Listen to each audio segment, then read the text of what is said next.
আর একটা কথা বলি, এই যে পেহেলগাঁও ম্যাটারটা নিয়ে আলোচনা চলছে, খুব তো ভাইরাল, মানে বিভিন্ন মানুষ পোস্ট করছে, কমেন্টে ঝগড়া, কেউ হিন্দু ধর্মকে গাল দিচ্ছে, কেউ ইসলাম ধর্মকে গাল দিচ্ছে, এটা চলছে এখন, যাতে বিদ্বেষ আরও বাড়ছে। একটা কথা বলি ভাই, সেখানে দুটো দিক আছে, সেই ঘটনাটার দুটো দিক আছে, কখনো ভেবে দেখেছেন? একটা দিক, কিছু মুসলমান জঙ্গি এলো, কারণ তারা কলমা পড়িয়েছে, ক্লিয়ার, আমি সেই দ্বন্দ্বে যাচ্ছি না। কেউ বলছে পড়ায়নি, কিছু মানুষ শুনতে পায়নি দূর থেকে, তারা বলছে না কলমা টলমা কিছু পড়ায়নি। কিছু মানুষ সামনে ছিল, যাদের হচ্ছে আসলে তারা তো এসছে মারার জন্য, তাদের বেশি টাইম ছিল না, তারা হয়তো 4-5 জনকে জিজ্ঞেস করেছে কন তুম, ধর্ম কে আহে, যখনই বলেছে মুসলমান তাকে হয়তো ছেড়ে দিয়েছে, কেউ হয়তো কলমা পারে নাই তাকে মেরে দিয়েছে, এটাই হয়েছিল ওখানে। এবারে যারা দূরে ছিল তারা বলছে না কলমা টলমা কিছু হয়নি, যারা সামনে ছিল 2-4 জন বলছে, স্টেটমেন্ট দিচ্ছে হ্যাঁ যে কলমা পড়ানো হয়েছিল। অথচ যার স্ত্রী মারা গেছিল তিনি প্রথমে স্টেটমেন্ট দিয়েছিলেন এটাই যে না কি হয়েছিল, যে প্রথমে তারা জিজ্ঞেস করলো হিন্দু ইয়া মুসলিমও, সব মানুষ চুপ ছিল, কেউ কিছু বললো না, ধাঁধা করে গুলি সবাইকে চালিয়ে দিল। পরে উনি আবার এসে স্টেটমেন্ট চেঞ্জ করেছেন, সেটা আবার, কিন্তু আমি ধরে নিলাম যে তারা কলমার কথা যখন এসেছে, আমি ধরে নিলাম আমি সেই ব্যক্তিগুলো পাকিস্তানি জঙ্গি ছিল আর মুসলিম ছিল, যেহেতু কলমা পড়িয়েছে, একদম ক্লিয়ার। আমি রাফা সাবা ভাই, আমি স্পষ্ট কথা বলা পছন্দ করি। তার মানে মুসলিম, এবং যারা দোষী করছেন যে সে মুসলিম, মানে ইসলামের শিক্ষা দেয় যে সো জিজ্ঞেস করো তোমার ধর্ম কি, গুলি করে দাও, সাধারণ মানুষ বেচারা হিন্দুরা ওখানে ঘুরতে গেছে, হিন্দু বলে মেরে দাও, একটা দিক হলো। আচ্ছা, আরেকটা দিক দেখেছেন ভাই? তারপরে সেইখানে একটা মুসলিম ভাই যার বুকে কষ্ট হলো, যে ঘোড়া ভাড়া দিয়ে নিয়ে গেছিলো তাদেরকে চাপিয়ে, তাদের কষ্ট হলো যে এরা আমাদের মেহমান, এরা আমাদের গেস্ট হয়ে এসছে, এই আমার হিন্দু ভাইরা ঝাঁপিয়ে পড়লো সেই আতঙ্কবাদীদের ওপর, এবং তাদেরকে বলো ভাই লোক মত মারো, এই মেহমান হ্যাঁ, গেস্ট হ্যাঁ हमारा, ये বেগুনা হ্যাঁ, মাসুম হ্যাঁ, তারা নিরীহ, তারা মাসুম, তাদেরকে মারো না। এই হিন্দু ভাইরা কী দোষ করলো তাদেরকে মারছো? AK-47 আমরা হয়তো, মানে আমরা এত বড় কাপুরুষ হয়তো দৌড়ে পালিয়ে যেতাম, সে দৌড়ে পালাই নেই। স্যালুট জানায় সে কাশ্মীরি মুসলিমকে, সে কাশ্মীরি ভারতীয়কে, সবচেয়ে বড় ভারতীয়, কারণ সে সেখানে মুসলিম হওয়ার সাথে সাথে একদম ভারতীয় হয়ে সেটা করেছে, ভারতীয়দেরকে বাঁচিয়েছে, কারণ মুসলিমদেরকে বাঁচিয়ে নিয়ে বাঁচিয়েছে কাদিকে হিন্দু ভাইদেরকে বাঁচানোর চেষ্টা করেছে, এবং নিজে শহীদ হয়ে গেছে। AK-47 কাটার চেষ্টা করে এবং তাকে গুলি খেয়ে শহীদ হতে হয়।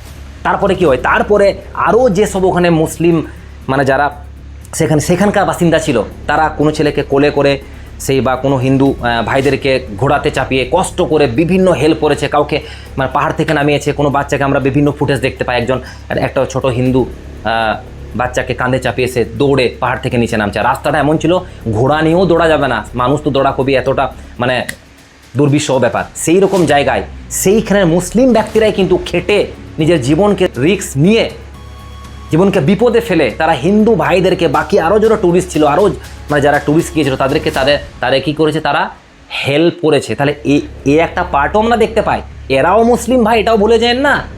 আপনারা একটা পার্ট দেখছেন যে দুজন জঙ্গি এলো কলমা পড়িয়ে মেরে দিল, তারা যেমন মুসলিম না, আপনি বলছেন মুসলিম, ইসলাম তাদেরকে ধর্ম দেয় যে তা শিক্ষা দেয় জিহাদের, ইসলাম শিক্ষা দেয় টেররিস্ট হওয়ার, ইসলাম শিক্ষা দেয় যে নিরীহ মানুষকে মেরে দাও।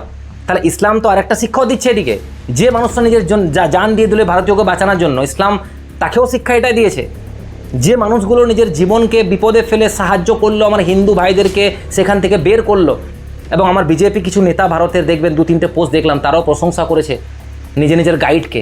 এখান থেকে যারাই গিয়েছিলেন হিন্দু ভাইরা, তারা যেমন করে গাইড নিয়েছিলেন কাশ্মীরের, যে গাইডগুলো নিজে ঘোড়াতে চাপিয়ে সেখানে নিয়ে গেছিলো, তারা সমস্ত ট্যুরিস্টকে, ঘোড়া এবং সেই ট্যুরিস্ট যারা ছিল তাদেরকে সেখান থেকে বের করেছেন, এবং তাদেরকে অনেক আমাদের কিছু বিজেপি নেতাও পোস্ট করেছেন যে ধন্যবাদ জানায়। আর অন্যান্য ভারতীয় যারা গিয়েছিলেন হিন্দু আমার ভাই বোনেরা, তারাও মানে প্রশংসা করছেন। সেখানে খাবার ফ্রি করা হয়েছিল, থাকা ফ্রি করে দেওয়া হয়েছিল, নিজের ঘরে রেখে তারা খাবার খাইয়েছিল, বলেছিল আমরা আমাদের ভাই, আপনারা আমাদের ভাই। তারাও মুসলিম ভাই, তাদেরকেও শিক্ষাটা ইসলাম দিয়ে। তাহলে একই ইসলাম দুরকম শিক্ষা কিভাবে দেয়? তাহলে আপনার মোতাবিক দুরকম হয়ে যাচ্ছে না। আপনি বলতে চাচ্ছেন তারা জঙ্গি, ইসলাম তাদেরকে জঙ্গির শিক্ষাটা দিয়েছে। তাহলে ইসলাম ওই দুজনকে দেখছে না, বাকি এখানে যে আরও 10-15-20টা 50টা মুসলিম যে এইভাবে হেল্প করলো, একজন জান দিয়ে দিল, তো তারাও তো মুসলমান, তারাও তো প্র্যাকটিক্যাল মুসলিম, তারাও নামাজ পড়ে, তারাও আল্লাহকে মানে, তারাও আল্লাহর কাছে চায়। আর ইসলাম তাদেরকেও এই শিক্ষাটা দিয়েছে যে ভাই বিপদে পড়লে বাঁচায়ও, মেহমানকে হেল্প করো, হিন্দু ভাইদেরকে ভাই মনে করো যখন একজন মেহমান হিসেবে আসবে, এবং অন্যায়ের বিরুদ্ধে লড়াই করো। আর এটাই হচ্ছে জিহাদ ভাই। অনেকে জানতে চাইছে না জিহাদ কি? কাশ্মীরি মুসলিম ভাই যে জীবন দিয়েছে সে আসল জিহাদ করেছে। আর দুজন পাকিস্তান থেকে যে এসেছিল তারা জিহাদ করে নাই, তারা টেররিজম ফেলিয়েছে, তারা অন্যায় করেছে। ইসলাম সেটাকে অন্যায় বলে। আর এই মুসলিম ভাইটা আদিল সৈয়দ হুসেন শাহ যে জীবন দিল, এটাই হচ্ছে ইসলামের জিহাদ। ইসলাম বলছে কোনো ব্যক্তি যদি বিপদে পড়ে, কেউ অন্যায় করে, ঝাঁপিয়ে পড়ে যাও, এটা হচ্ছে সবচেয়ে বড় জিহাদ, যে জিহাদটা সেই কাশ্মীর ভাই করেছে। আর বাকি যে ভাইরা যে মানুষকে হেল্প করেছে, এটাও এক ধরনের জিহাদ। ইসলাম ভাই, কোরআনটা পড়ে দেখুন। আপনার যদি এতই টেনশন হচ্ছে কোরআনে এই লেখা আছে এই লেখা আছে, PDF অ্যাভেলেবল আছে, পড়ে নিন। আমার বাড়িতে যেমন গীতা আছে আমি পড়ি, রামায়ণ আছে আমি পড়ি, আপনিও পড়তে পারেন। I am inviting you as a Muslim brother, I am inviting you all of my Hindu brothers, please read Quran. কোনো জিনিস বুঝতে না পারলে জিজ্ঞেস করুন আমাকে, আর না তো আমাকে কোরআনটা খুলে দেখিয়ে দিন, চ্যালেঞ্জ করুন আমার সাথে যে কোথায় লেখা রয়েছে যে অন্যায় করতে হবে, কোথায় লেখা আছে হিন্দুদিকে মারতে হবে, আর না কোথায় গীতায় লেখা আছে। আর যেসব কট্টর ভাই হিন্দুরা ভাবছেন যে মুসলিম দিকে তাড়িয়ে দেবো, মুসলিম দিকে মারবো, আমাকে দেখান তো গীতায় কোথায় লেখা রয়েছে যে মুসলিম দিকে মারতে হবে। দেখাতে পারবেন না। আমরা শুধু এক সাইড নিয়ে নিচ্ছি ভাই, বোথ সাইড আছে, বোথ সাইড কয়েন, হেড এবং টেল। হেডকেও দেখুন, টেলকেও দেখুন, দুপাশে কিলি আমরা এক পাশ নিয়ে নিচ্ছি।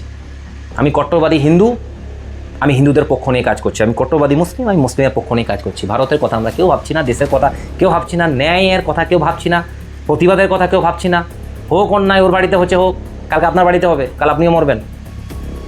তখন কী হবে? তখন আপনার পাশে কে দাঁড়াবে? কেউ দাঁড়াবে না। সাধারণ মানুষ মরলে কোনো সালও যাবে না ভাই, কোনো নেতা যাবে না, যারা ডায়লগ মারছে না বড় কেউ যাবে না। দুদিন নাটক করবে, কান্নাকাটি করবে, আপনাকে দেখাবে যে আপনার প্রতি দরদ আছে, সব ভুলে যাবে, টাকেন কাম করবে তারা, দেশটাকে বিছিয়ে খিচে চলে যাবে। লস হবে আমাদের।